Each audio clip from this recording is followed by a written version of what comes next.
Xin chào mọi người, mình là Lanh và như thường lệ đây là bản tin Lab News. Vậy là mọi thứ đang trở nên thú vị và khó hiểu hơn nhiều vì cuối cùng chúng ta cũng có thể có được Galaxy Z Fold 6 Ultra mà tất cả chúng ta cùng chờ đợi. Mới hôm qua, OnLeak đã tung ra một bản kết xuất CAD cho chúng ta xem chiếc Z Fold 6. Nó trông có vẻ vuông vức hơn một chút, lấy cảm hứng từ S24 Ultra, nhưng ngoài điều đó ra nó không có nhiều thay đổi, nó rộng hơn một chút và máy ảnh không khác gì. Hôm nay chúng mình có một số thông tin nội bộ đang thay đổi kịch bản trên dòng sản phẩm Z Fold. Bạn có thể đã nghe thấy những lời bàn tán về việc Samsung có kế hoạch tung ra phiên bản Z Fold thân thiện với ngân sách phải không? Và các bạn đã đoán được những gì? Mọi thứ vừa diễn ra một cách bất ngờ khi một số nguồn tin đáng tin cậy nói rằng Samsung sẽ không ra mắt Z Fold 6 giá cả phải chăng mà thay vào đó sẽ ra mắt phiên bản Ultra của Z Fold 6 có tên là Galaxy Z Fold 6. Vậy ai đã là người đưa ra tuyên bố này? Nó đến từ hai nhân vật nổi bật trong ngành, Roland Quang và Rod Young, giám đốc điều hành của công ty tư vấn chuỗi cung ứng màn hình. Theo họ, Samsung dự kiến sẽ phát hành cả Z Fold 6 tiêu chuẩn và Z Fold 6 Ultra vào tháng 7, không có phiên bản FE hoặc Lite của Z Fold 6. Hình ảnh kết xuất của Z Fold 6 mà chúng mình nhận được ngày hôm qua từ OnLeak đại diện cho phiên bản thông thường, trong khi phiên bản Ultra sẽ là một điện thoại hoàn toàn khác.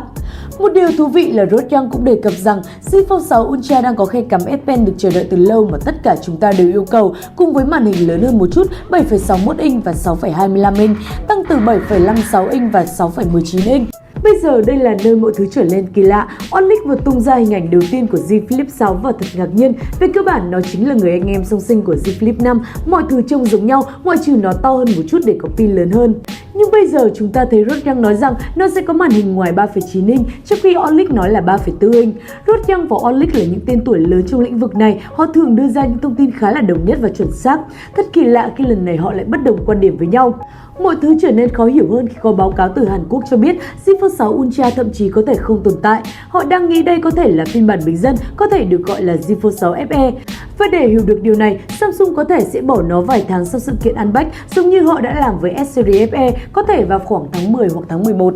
Thành thật mà nói, mình hoàn toàn lạc lối, giống như Z Fold 6 Ultra nghe giống như một chiếc điện thoại có thể gặp lại trong mơ và mình sẽ rất vui mừng nếu nó trở thành sự thật.